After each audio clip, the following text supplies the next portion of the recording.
Okay, college algebra, here we go with problem 13 on the final review.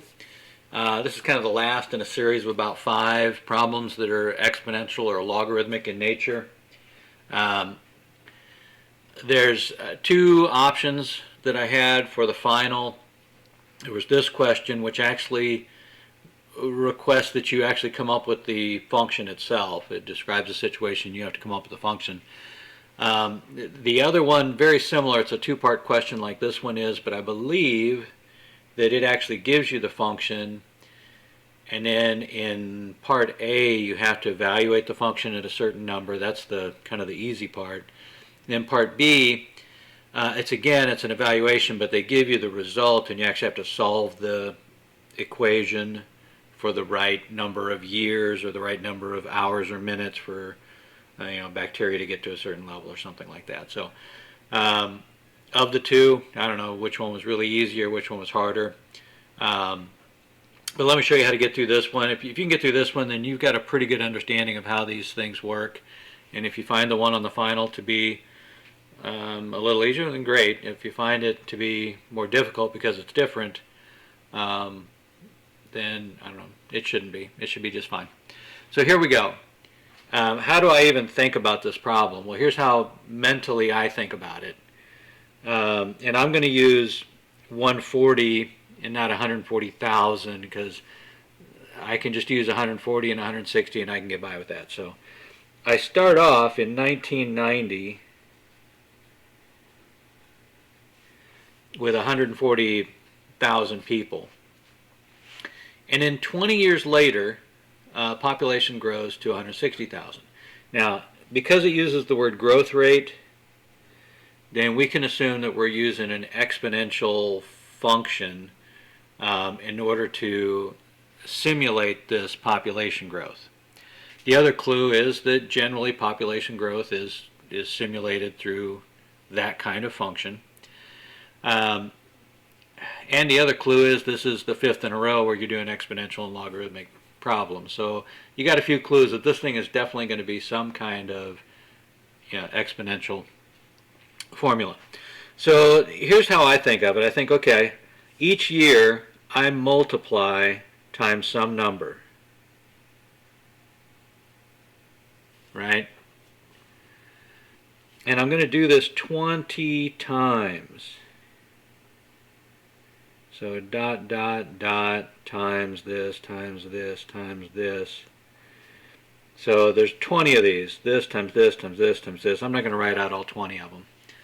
But eventually, when I multiply 140 times a certain number 20 times, I end up with 160. Okay? Now, because it's growing, I know that this number, whatever it is, this is the growth rate number we're looking for, I know that number is going to be a little more than the number 1.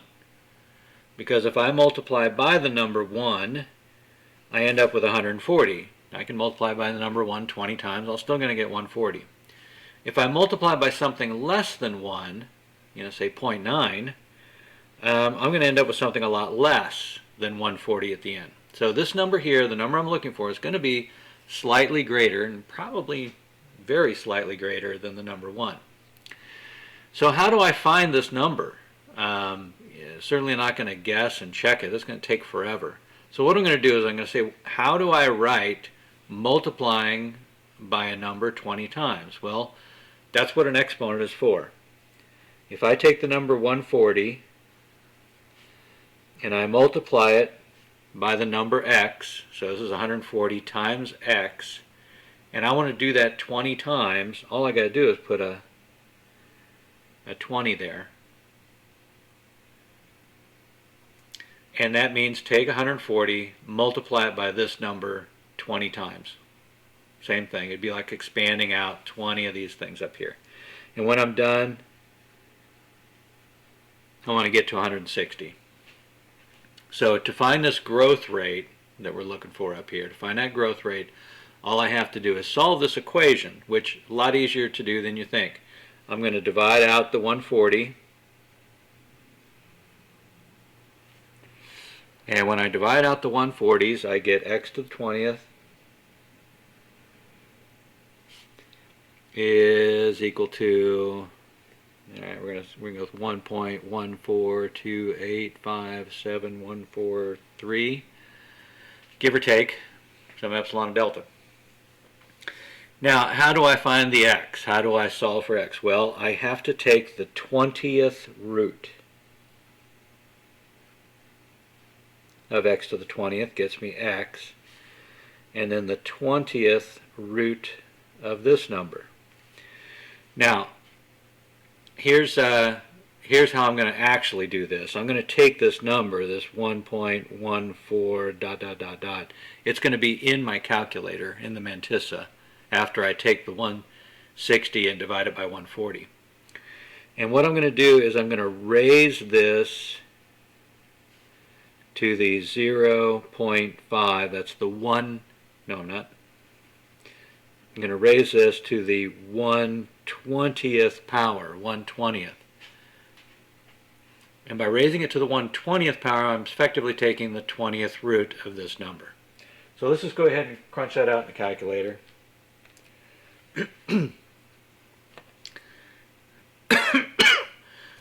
First thing I'm going to do is I'm going to take my 160 and divide it by my 140. That gets me this. Now I'm going to raise that. I'm going to use this caret button. I'm going to say raise that, last result, and in parentheses I'm going to put 1 divided by 20, right? So I end up with something like this. I'm going to hit equals, and it gives me this number. I'm going to go ahead and write that down.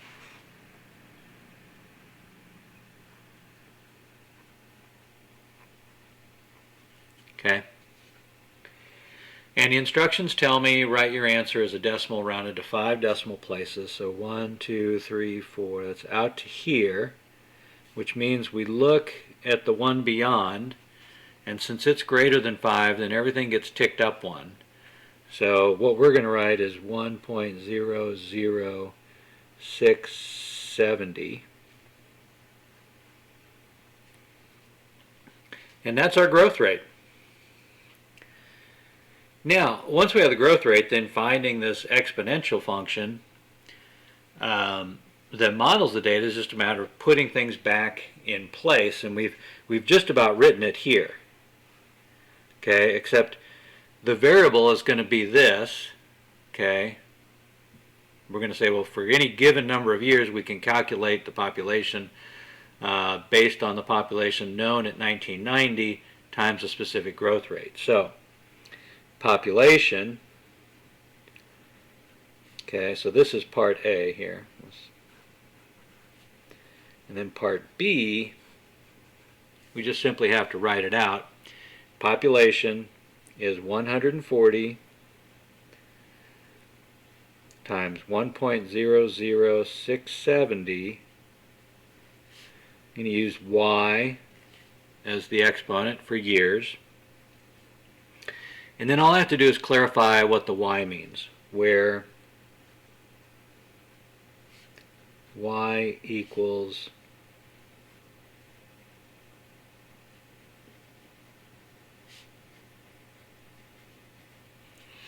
okay, so if I wanted 20 years later, I could put a 20 in for y. That's 20 years past 1990. If I wanted to calculate 30 years, I could put a 30 in there, and I could calculate 30 years since 1990. And that's all there is to problem 13. That's the A and the B.